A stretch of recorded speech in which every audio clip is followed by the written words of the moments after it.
abusado, arogante, walang kwentang nilalang, nagtatago sa titulong public servant, empleyado ng gobyerno o politiko at kahit sino ka pa. Yan ang tunog na lalatay sa'yo. Walang sisinuhin, walang sasantuhin. Basta't tiwali, gigisahin ni Percy Lapid. Si Percy Lapid dito sa Lapid Fire. Lapid Fire. Percy Lapid, matapag na sandigan ng mamamayan. Pader na di kayang gibain ni naman kahit mga ulupong sa pamahalaan. Lapid Fire. Lapid Fire. Lapid Fire. Magandang umaga. Congratulations. Tagahanga mo kami. Hindi mo lang nakukuha. Matagal na kami nakikinig sa'yo. Kasi magandang programa mo. Bukod sa mayroong tinatalakay na tama sa bayan, mayroong humor. At saka bilib ako sa'yo. Kasi minsan parang nagagalit yung babae sa'yo, pero hindi mo pinatulang, cool ka lang. Ang ganda ka, tinan mo ka ako yung si Percy ka ako, magaling talaga ako. Talagang kaka ko, maganda ka makiharap sa tao. Congratulations, babati lang ako sa'yo at more power. Keep it up. Percy Lapid Fire! Percy Lapid Fire! Tapang mo'y kakaiba, walang takot sa pagbira. Oh yeah! Oh yeah! Kapag mayroong anomalya, ibubulgar na talaga. Oh yeah! Oh yeah! Mga kurap sa gobyerno, ibibisto ng walang preno, maging ikaw man ay politiko. Artista man o kahit sino, pasasabugin ang baho mo. Sa Lapid Fire, walang sinisino. Percy Lapid Fire! Makapal man ang iyong mukha, sa Lapid Fire di uubra. Oh yeah! Oh yeah! Kahit pader, ginigiba, basta't mali, binabangga. Oh yeah! Oh yeah!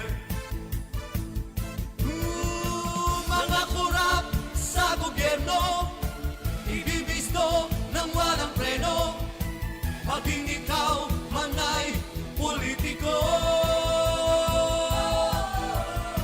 Artista man o kahit sino, pasasabugin ang baho mo. Sa Lapid Fire, walang sinisino. Percy Lapid Fire! Percy Lapid Fire! Percy Lapid Fire! Percy Lapid Fire! Percy Lapid Fire! Percy! Ang balitang ito ay hatid sa inyo ng Hataw. Number 1 sa balita, basta tabloid, Hataw.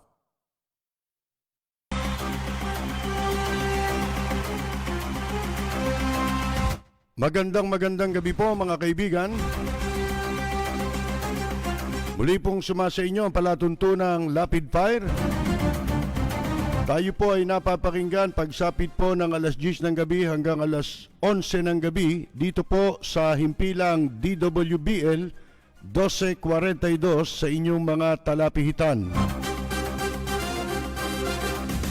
Samantala ang ating po namang live streaming, sabayan po tayong napapanood sa buong mundo sa ating pong live streaming sa FB. At sa gawing kanan po ng ating live stream, meron tayong chat room sa gawing kanan. Maaari po kayo mag-type ng inyong mga reaksyon, atin po yung babasahin sa kabuuan ng ating pagtatanghal. Tayo po ay masusubaybayan sa ating pong live streaming alas 10 hanggang alas 12 po ng hating gabi. At doon po naman sa mga nais tumawag para po sa inyong mga reaksyon, maaari kayong tumawag at mag-text sa 625. Walang preno kung bumatikos. Malalim at makatwirang komentaryo. Mag-ingat ang mga politikong gumagawa ng kalokohan at baka kayo ay tamaan ng Rapid Fire!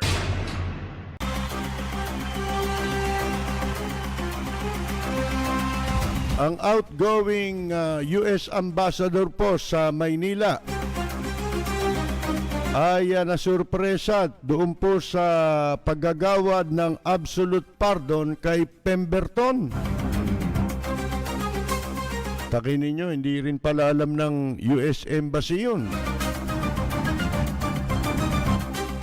Ibig sabihin, hindi ho na-impluensyahan yan. At meron tayong mas nakakasurpresa diyang ibabalita sa inyo ngayong gabi. Tungkol dyan sa kay Pemberton, mga kaibigan. Di ba, sabi pa nga ni Presidente Duterte, we have not treated Pemberton fairly. Akala mo Supreme Court siya eh. Siya rin yun eh. At bumanat din po si Vice President Leni Robredo sa pagkakagawad ng amnesty kay Pemberton. Ayon sa kanya, kapag mayaman at nasa poder, malaya. Tungkol naman sa kawalangian ho dyan sa Manila Bay, pinatigil po nung gobernador ng Cebu yung pagmimina ng dolomite na ginagamit pong panambak dyan sa Manila Bay. Boracay. Gagawin daw Boracay yung Maynila. Mga gago. Boracay na mga ebak, tsaka mga ihi, mga dumi, ha? Kahit paanong puti ilagay mo dyan, kung dyan din lahat dumadaloy po yung mga mababaho, ha? Wala rin yan. Perang maliwanag yan. Ayon po sa mga traidor sa bayan, kay Lorenzana, siya'y pumirma sa kontrata na payagan ng China, yung China company na Dito Telco, yung third telco na ang pangalan Dito, na makapagtayo ng cell site sa loob ng kampo ng militar. Puro kayuhin, puro kayuhin, puro kayuhin. Puro kayuhin. Walang preno kung bumatikos. Malalim at makatwirang komentaryo. Mag-ingat ang mga politikong gumagawa ng kalokohan at baka kayo ay tamaan ng Rapid Fire!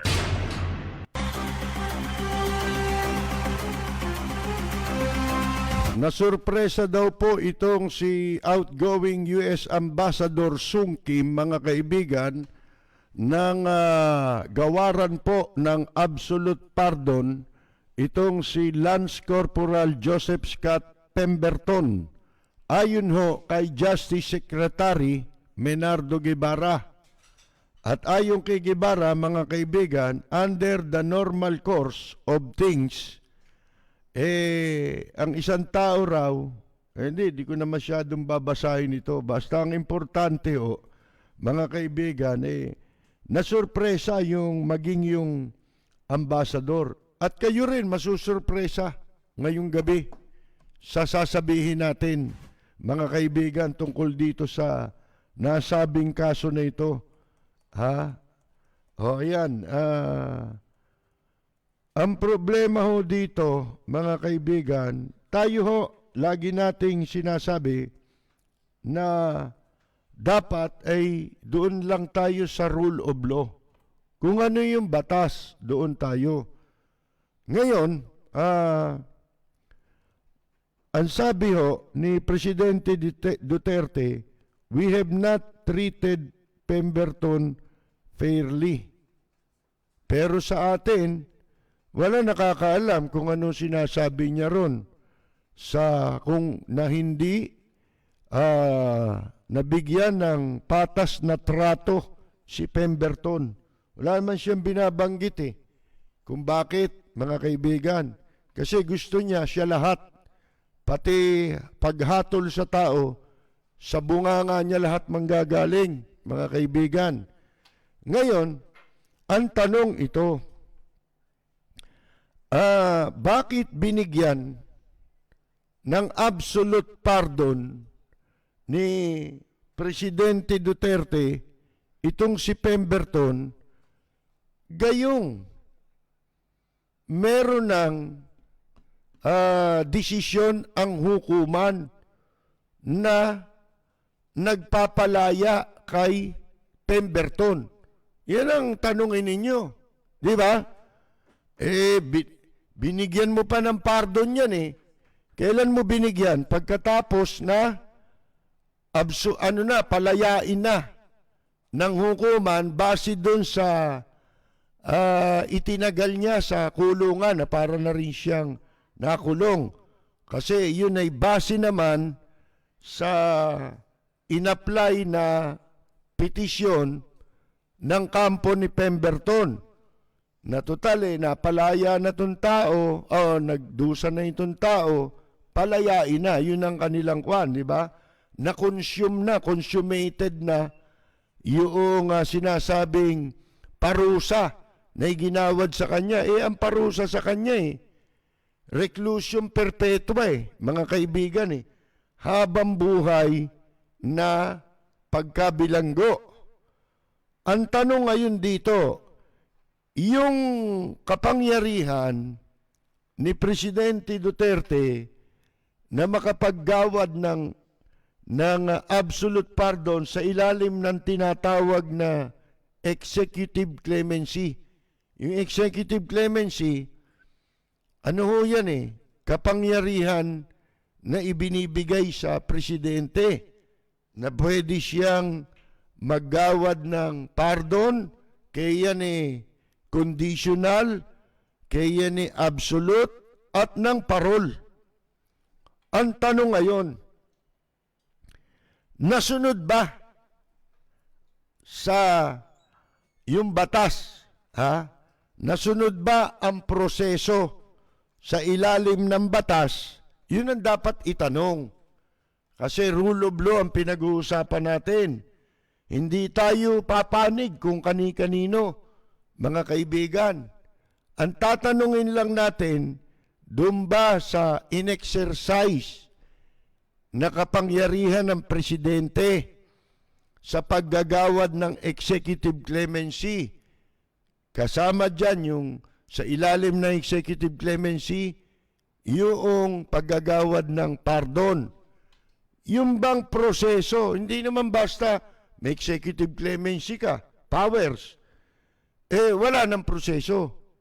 Sa pagkakaintindi ko, may proseso yan Ayon sa batas, in passing, nabasa ko yung batas. Kasi ito, walang pinagkaiba dun sa ginawa kay Erap. Ang kaibahan lang, yung kay Erap, conditional pardon. Pero sabi ng Korte Suprema, hindi raw conditional yun, absolute pardon daw yun. Katarantaduhan. Doon binaliktad na, binaluktot ng Korte Suprema yung desisyon doon. Alam nyo na kung magkano, kung bakit. Ngayon, dito naman, talagang derechahan sinasabi, absolute pardon ang iginawad. Katunayan, wala pa yung papel Diba? Ipoproseso pa yan Asan yung written? Kailangan merong written yan na galing sa presidente. Yun ang iniintay pa, hindi pa maipakita sa publiko. Sapagkat bunganga pa lang yung pardon na iginawad kay Pemberton. Ngayon, ang tanong nasunod ba yung proseso? Dahil ang proseso, sa pagkakaalam natin, ano yan parang requirements yan. Requirements para ka bigyan upang ang presidente magamit niya yung kanyang ma-exercise niya yung kapangyarihan ng executive clemency sa paggagawad ng pardon, mga kaibigan. Meron nung ano yan, proseso. Merong requirement sa batas. Una, kailangan yung palalayain niya, yung gagawaran niya ng pardon, humihingi, nagre-request. Ha? Dito sa kasong ito, aminado ang mga opisyal ng gobyerno, ang Department of Justice, na walang application, hindi nag-apply. A-applyan mo yung executive clemency. Absent ho yun. Proseso yun. Nakasulat sa batas yun. Na unang-una na gagawin para ka makapag-avail ng pardon, susulat ka. I-request mo, hihilingin mo na ikaw ay magawaran ng pardon. Sa anong dahilan? Diba? Sasabihin mo mga dahilan. Katulad dito, ang ginagamit dito yung maganda raw ang record ng pagkakakulong sa kanya habang siya ay nakakulong. Siyempre, hindi natin alam kung mag-isa siya ron o wala siya ron sa loob. Diba?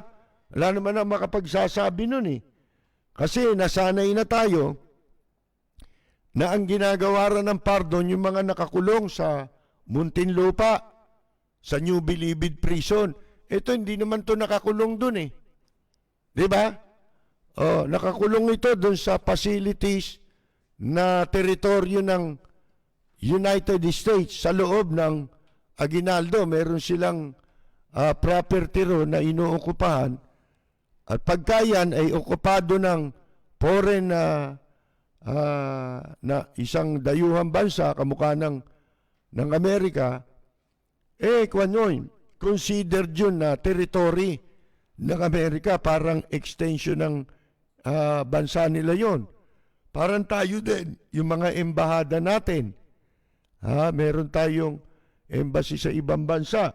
Teritoryo natin yon. Kaya, yung sino man pumasok doon, hindi na pwedeng ulihin. Ngayon, eto ho. Nasunod ba unang tanong yung proseso? Sa palagay natin, hindi nasunod. Kasi wala hindi naman humiling ito na mabigyan siya ng pardon Diba? Katunayan, doon tumakbo sa hukuman yung kaso niya. At kaya siya pinalaya ng korte sapagkat nagpetisyon yung kampo niya na mapalaya na siya base sa ano ba tawag doon? Yung magandang record mo, moral, conduct ba yung tawag doon? Mga kaibigan, at kwentahin yung pagkakakulong sa kanya sapagkat sa batas, katulad dito sa binigay na iginawad na pardon, hindi lang ho pag-a-apply ang proseso para ka magawaran ng executive clemency. Unang hakbang, yung hihiling ka, yung hihilingin mong igawad sa iyo yung pardon o kaya yung parol. Mga kaibigan, sino ang qualified? Yan ang tanong.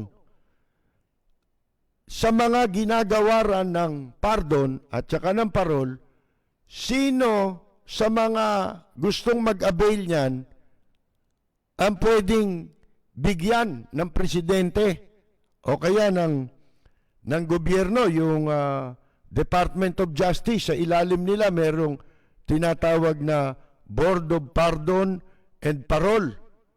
Mga kaibigan, sino ang entitled? Kasi matagal na nating nabanggit ito sa kaso ni Erap, mga kaibigan. Hindi mo ba? Ano ba ang proseso? Ano ba ang requirement bukod sa ikaw ay susulat o hihilingin mo yung pardon sa'yo? Ano pa ang ibang requirement? Requirement ho sa batas, kundi ko nagkakamali merong certain period dyan na dapat inilagi mo sa kulungan. Para kasi ang hatol sa kanya reclusion perpetua, hindi ba? Habang buhay na pagkabilanggo. So, gaano katagal yung dapat niyang ilagi sa loob ng bilangguan para ang isang gagawaran ng pardon ay maging qualified. Magkaroon siya ng pribileyo na matamo yung pardon sa kanya. Meron sa batas niya sa Revised Penal Code. Ngayon, nakalimutan ko na lang yung mga batas na yan. Dati nating sinasabi yan at tinatalakay yan sa kaso nitong si Plander Estrada, mga kaibigan.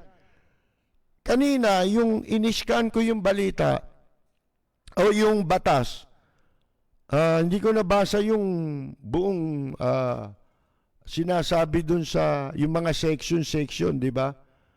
Meron lang, ito kasing itong website na napuntahan ko, tanong at sagot question and answer So, ang sinasabi ho doon, dapat naisilbi mo yung kalahati.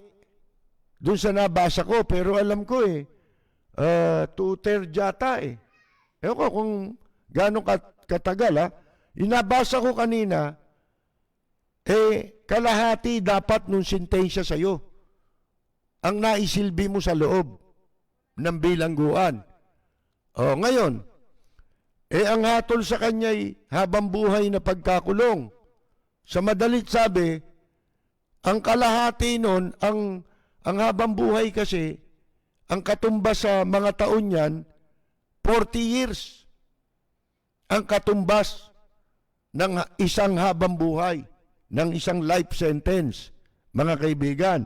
Sa madalit sabi, kung kalahati ang requirement sa batas para ka mag-qualify, dapat 20 taong ka nakakulong. Hindi ba? Siyempre, itatanong mo yun, di ba? Kung, ba't nagawaran ito? Mamaya malalaman nyo kung bakit.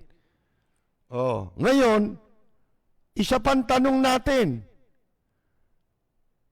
Ito bang si Pemberton nung basahin yung desisyon ng korte na ipinagkakaloob sa kanya, sinasang-ayunan na ng korte, yung kanilang motion na palayain siya. Nandun ba siya? Yung ba, legal ba yon? Pag binabasahan ka ng desisyon, di ba? Usually, yung mga akusado, dapat nandun ka Hindi ba? Pero yun, hindi nababanggit yun kung siya present doon. Rule of law tayo mga kaibigan ngayon, ito nakalagay sa batasan na nabasa natin na sinasabi kung gaano katagal ang requirement na ginugol mo sa loob ng bilangguan para ka magkaroon ng entitlement o ng privilege na makapag-avail ng para sa sa pardon. Ito sabi, a prisoner who has served at least one half, ayun nakalagay of the maximum. Maximum niya yung 40 years, di ba? Of the maximum of the original indeterminate and or definite prison term. Ang definite prison term ng 40 years. Ang sabi ko dito, ang isang preso na nakapagsilbi ng at least kalahati ng maximum of the original indeterminate and or definite prison term. Tapos may tanong dito, yun nga yung sinasabi ko sa inyo na napuntaan ko website, tanong at sagot Who may grant commutation of sentence and pardon? Sentence to 1 reclusion perpetua or 1 life imprisonment for crimes, offenses not punishable under, dito hindi na nakasulat kung ano yung bilang ng batas mga kaibigan ayan po, basta yun na maliwanag. Ang isang nakabilanggo na nakapagsilbi ng at least kalahati ng maximum. Maximum 40 years, di ba? Yung kalahati nun, 20 years. Yun yung original indeterminate and or definite prison term. Mukhang hindi nasunod yun. Ganun yung ginawa ni Gloria Macapagal Arroyo kay ERAP. Hindi pa naisisilbi ni ERAP yung required sa batas na dapat mong ipagsilbi na parusa sa iyo, ipinataw na parusa sa iyo. Hindi mo naman na-serve yun So, hindi rin siya entitled Di ba? Hindi ka entitled. At meron pang isang sinasabi, yan bang mga dayuhan sakop ba yan ng tinatawag na executive clemency? Dahil Amerikano ito Itong mga binabasa natin batas para sa mga Pilipino ito Hindi ba? Pero doon sa batas, walang sinasabing nationality. Kaya siguro, pwede rin yan. Di ba? Pero hindi importante yung executive clemency. Yang ginagawad ni Digong nyo, ni Presidente Duterte. Wala naman yun Baliwala yun kasi ang bisa lang nung sinasabi niyang pardon, ina-absolve ka doon sa parusa sa'yo. Yun nga yung sinasabi nating madalas, di ba? Pag ang isang bilanggo ay nabigyan ng pardon o kaya ng parol, mga kaibigan, hindi nawawala yung pagiging kriminal ng isang tao o yung nagawa mong krimen. Hindi yung kasamang binubura. Ang binubura lamang sa'yo, yung ipinataw sa'yo na parusa. Mga kaibigan, ex-convict ka pa rin. Yung pa rin ang pamagat mo. Yung pa rin ang title mo. Kaya to si ERAP, ex-convict yan. Katulad ni Robin Padilla, ex-convict yan. Mga kaibigan, naintindihan nyo? Ang matagal na natin diniskurso ito nung si ERAP di ba, doon sa kaso ng kanyang muling pagtakbo. Hindi ho ba? Yun, pagka ang binigay sa iyo, absolute pardon, nare-restore sa iyo lahat ng iyong rights. Civil and political rights. Sa binigay kay ERAP, conditional pardon yung katunayan, pumirma pa siya Siya pa nagbigay, sa kanya nagmula yung kondisyon na hindi na ako tatakbong muli. Di, hindi absolute pardon yung kamukha nung sinasabi ng Korte Suprema kung bakit pinayagan siyang makatakbong muli. Katarantaduhan yun eh. Ngayon dito, eto ngayon ang tingin natin dito, di ba maka-inchik ito si Presidente Duterte? Kaya si ambassador, yung ambassador ng US ngayon dito, bakit siya nasurpresa? Ha? Sino hindi masusurpresa? Kahit hindi niya bigyan ng pardon nitong si Pemberton, makakalaya na to eh. Dahil may desisyon na ang hukuman eh.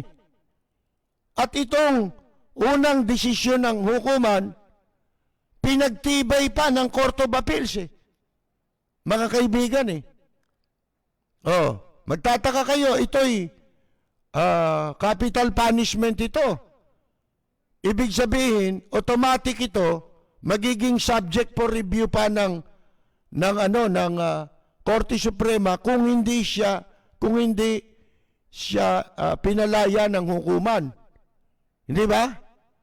Pwede pang itakbo ito sa Korte Suprema. Pero magtaka kayo.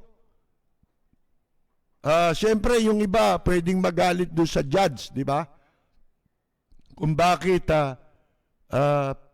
pinaboran niya yung petisyon na palayain itong si Pemberton. Siyempre, nagagalit dyan yung iba. Pero kung tayo po titingin sa rule of law, wala eh. Para sa akin yung sinasabi nitong pinagmamalaki nitong administrasyon, ginawaran niya ng pardon dahil wala na yun eh. Wala naman bisa yun eh, kung tutuusin ninyo eh. Sana binigay niya yun nung hindi pa pinapalaya ng hukuman. Nung wala pang desisyon ng mababang hukuman na nagpapalaya kay Pemberton. Mas maniniwala tayo ron. Bakit niya ginawa yan? Mga kaibigan, siyempre, isang katutakang issue ngayon eh. Sumakay si Digong nyo dito kay Pemberton, sa kaso ni Pemberton, para ito naman ngayon ang mapag-usapan at hindi na yung katiwalian dyan sa Manila Bay. Mga kaibigan, at yung iba pang mga katulad sa Inchik. Itong Manila Bay, kaso rin ng Inchik yan eh. Hindi ba? Sa Inchik din yan eh. Katunayan, kumpanya ng Inchik yung nag-transport niyan at ang mga proyektong susunod dyan, karugtong nitong Manila Bay. Sabi ko nga sa inyo, pasakali lang yan. Sapagkat may mas malawak pang mangyayari dyan na pagtatambak para dagdagan ang lupa ng Maynila at ng Pasay. Tatabunan yan, reclamation yan. Ito'y smoke screen lang, mga kaibigan. Para maubos na yung galit ng tao rito, hindi na kayo makapagsasalita pagdating nun. Wala na. Nabantad ka na eh. Di ba? Kumbaga, yung nauyam ka na eh. Di ba? Sa issue. Yan ang ginagawa nila ngayon. Baliwala yan, pinagmamalaki nyo. Ito ang katotohanan. Ano yung sinasabi natin kanina na masusurpresa kayo? Nagtataka tayo, ito katunayang sumasakay lang si Digong nyo. Una, nang siya ay maggawad ng absolute pardon, may desisyon na yung mababang hukuman. Pangalawa, bakit yung bang hukuman, yung bang mababang hukuman, ang pangalan ng judge dyan si Judge Rolin M. Hines Habalde. Ito bang judge na ito nagbase lang ng desisyon sa kanya para sa sarili niya at saka dun sa GCTA na sinasabi, yung good conduct. Nagbase lang ba siya ron? Yung computation? Hindi. Ito nakapagtataka eh. Nagpupuputak itong pamilya na akala mo na api, mga kaibigan, gayong ang katotohanan pala, tumanggap na sila ng bayad ng areglo. Mga kaibigan, na areglo na pala sila ano sinasabi nyo ngayon? Hindi ba? Ang talagang issue kay Digong nyo rito, sinasakyan niya, kinakabayo niya yung issue para matakban ang katiwalian ng kanyang administrasyon. Specifically, ang dami, di ba? PhilHealth, Manila Bay. Wala nang katapusang corruption yan In-check, di ba? Wala nang katapusan yan, mga kaibigan. Kaya ang ginagawa na lang nila, katulad ng sinabi natin sa nakaraan, gawa ng issue kahit nakakainis. Wala naman niya, baliwala, tae yan Yung pardon na binigay niya. Para saan yung pardon mo? Para madagdagan ng cosmetic? Laya na talaga yan. Kaya kahit hindi mo binigyan ng pardon yan, lalaya na yan. Bakit? May desisyon na ang hukuman. Una. Pangalawa, nagpaareglo itong pamilya. Yan ang katotohanan. Eto tumanggap pala ng full payment. Magkano tinanggap nitong pamilya ni Laude? Ang tinanggap nilang pera, ito'y kasama sa desisyon Binanggit ito sa desisyon.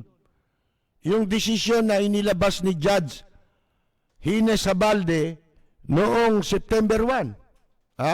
Yung iba-iba niyang desisyon, nakasaad doon kung magkano na at kaya niya pinalalaya na si Pemberton sapagkat tinupad na nito, natupad na niya yung hinihinging damages.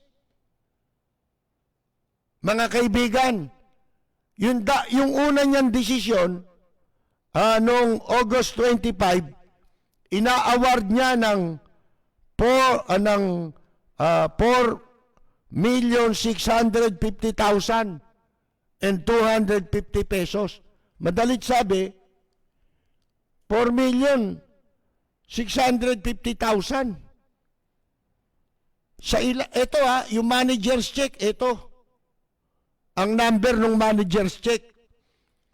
Na ang tumanggap, hindi ko alam kung kapatid niya ito ni Laude. Si Marilo Laude Mahait. Ang pangalan. Yan yata yung nagsasalita ngayon, di ba? Tumanggap na ng pera ito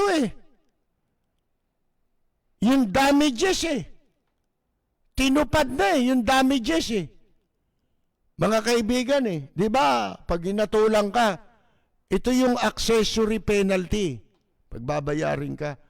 Tumanggap na yan ng 4,650,000.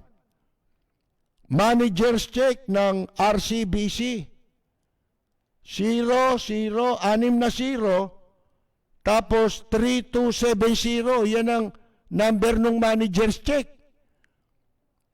Na in-issue ng RCBC dyan sa Fort Sapphire branch sa BGC.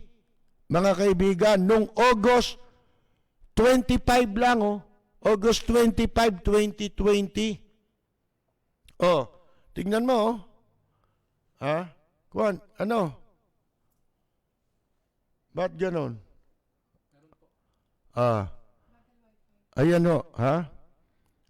Inaward na ng court, ha? Tinanggap nila yung pera August 25. Nung last month lang ito, wala pa isang buwan. 2020. Doon yan sa ibinabang desisyon nung hatol kay Pemberton, yung una, nung 2015, November 18, 2015. At na-amend pa ito ng Court of Appeals nung April 3, yung desisyon na yun. April 3, 2017. O yan, tumanggap na ng pera. Ano pa ibubunganga mo? Di ba? Ang issue rito, talagang wala na yun yung absolute pardon.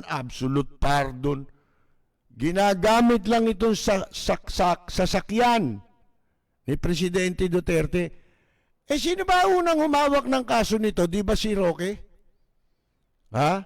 Si Roque, notorious sa ganyan yan, yung areglo. Di ba siya rin ang humawak nung isang kaso? Amerikano rin ang involved. Ano? Sana uwi yun. Di ba sa areglo rin? Yung Smith naman, di ba? Yung Amerikano nun, si Smith. Sana uwi. Di ba areglo rin? Yung pamilya, ang kapalit pinapunta, binayaran, tapos binigyan ng visa, papunta sa Amerika. Pumayag kayo Di ba? Bayad na kayo huwag sabihin, naubos nyo na yan. August 25 lang yan. Wala pang isang buwan. Ano lang tayong petsa ngayon? 8 lang tayo ngayon. Mga kaibigan. Ang tumanggap ng manager's check, si Marilo Laude Mahait. Kung tutusin nyo, ano ba tawag dito? Ha? Hindi ba yan settlement yan?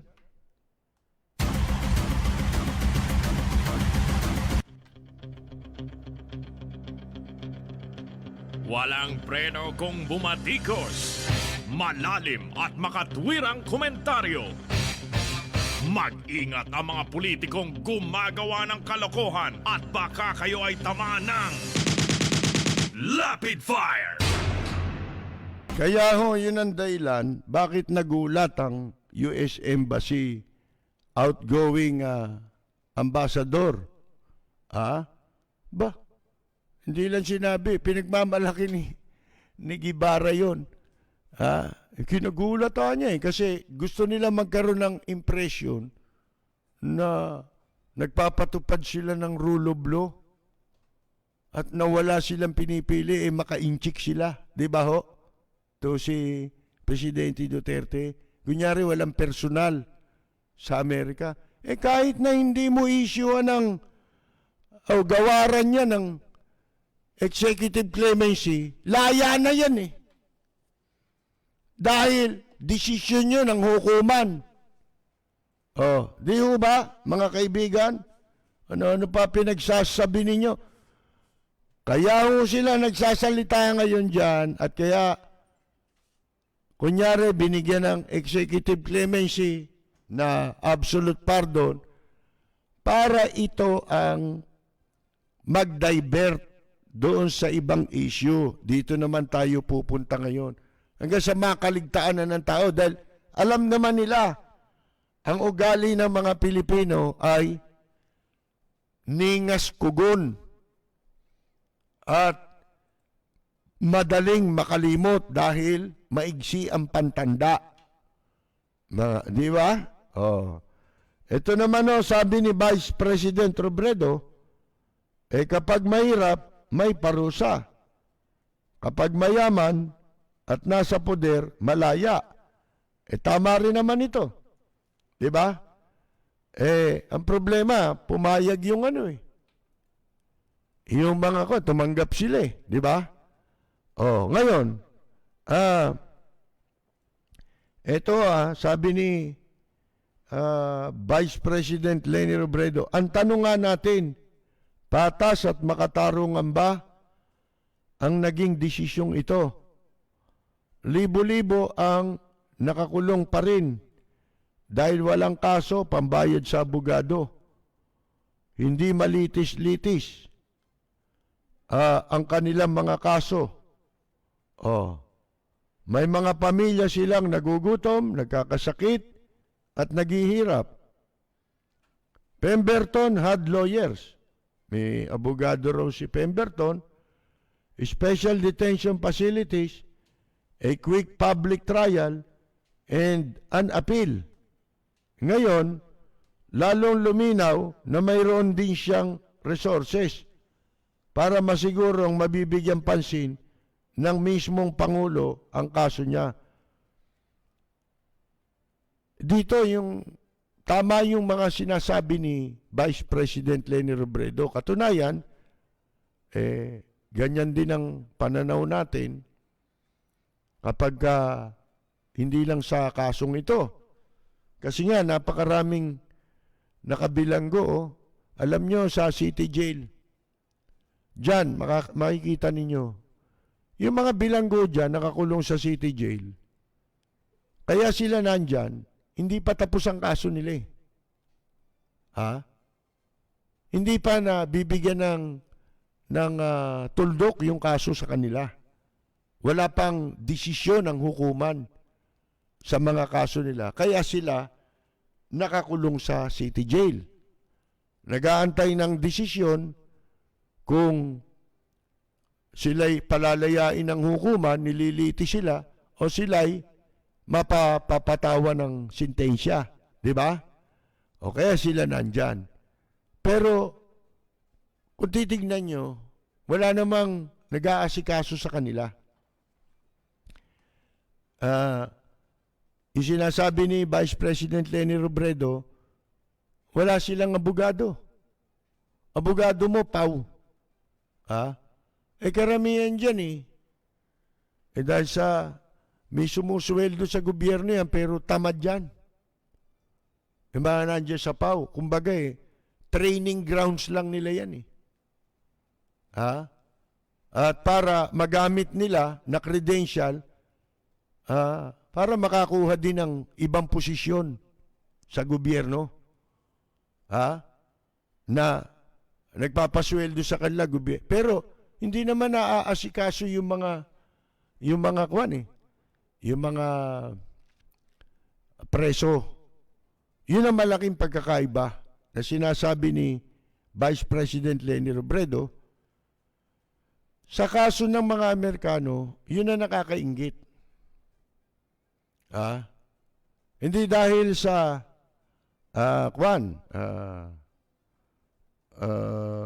minamadali lang ng husgado yung pagpapataw ng desisyon sa kanila o yung paglalabas ng desisyon sa kanila. Kung hindi mo naman masisisi yung Pemberton. Diba? Ginagawa kasi ng Amerikano yan sa lahat ng kanilang mamamayan. Yun ang nakakainggit sa kanila. Talagang, lalo na yan, sundalo yan. Napakataas ng pagpapahalaga ng gobyerno ng Amerika sa mga sundalo nila. Kapag nadadawit sa ganyang kaso, tinutulungan nila ito nga sa atin kung di pa mabibisto na may nakulong na, yun ang kagandahan ng merong media, hindi ba? Ang gobyerno, hindi naman kumikilos yan kahit may makulong sa ibang bansa. Ngayon, pagka nasagap na ng media yon, sasabog, at saka lang sila kunyari merong gagawin. Ang tawag doon, reactionary, yung gobyerno. Pero, hindi naman sila ganong kasigasig sa lahat ng kaso Pagka lamang yung kaso ay naging sensationalized. At saka lang, kunyari, kikilos ang gobyerno, di ba? Mga kaibigan, pagka nagkaroon ng ingay ang publiko, naging maingay sa publiko, ganun lang, doon sila kumikilos. Hindi katulad nitong mga Amerikano, talagang lahat ng tulong gagawin nila. Yung pinambayad dyan, galing ba sa bulsa niya yun? Hindi naman galing sa bulsa niya yun Sa gobyerno nila yun. Tinulungan ng gobyerno yan. Hindi ba? Pero ang ipinagtaka ni ambassador dito, yung US ambassador, yung executive clemency. Ba't hindi siya magtataka? Ano na yun eh. May desisyon na at saka sila nakisawsaw. Nakisawsaw lang. Kaya bigyan niya yung, kaya walang epekto yun. Doon sa desisyon ng hukuman. Mga kaibigan. Di nga natin alam baka si Roque pang nagpakanan yan Di ba? Alam naman niya si Roque na si Attorney Areglo, mga kaibigan. Lahat ng kliyente niyan puro Areglo Ala naman tayong nabalitang ipinanalo yan Compromise settlement case mga kaibigan ang sabi dito ni Vice President Robredo, isa lang ang kasong ito sa maraming patunay ng pagkiling sa makapangyarihan na nakikita natin. Si Duterte yun. Si Digong nyo yun. Bakit? Kasi hindi naman siya dapat nang magbigay ng executive clemency, umepal pa. Epal! Mga kaibigan, tama, hindi tama? Ayun ang sinasabi natin Mga kaibigan Hindi ka naman kailangan dyan Umentra ka pa. O di, mababanatang ka ngayon. Di ba? Ang sabi, napakaraming mga Pilipino na mas magaan ang sala. Yun nga ho yun. Isipin niya minsan ang preso sa city jail, yung parusa sa kanya, doon sa kasalanan ginawa niya, yung katumbas na parusa, minsan sobra pa ron. Yung tagal ng pagkakakulong niya sa bilangguan. Sobra pa ron. O kaya, tumagal ng gusto sa city jail. Tapos tsaka ibababa ang hatol, hindi naman nila kinukuwenta yun Yung matagal na pagkakulong sa city jail, ia-apply nilang kulong sa pangkaraniwan tao na walang abogado.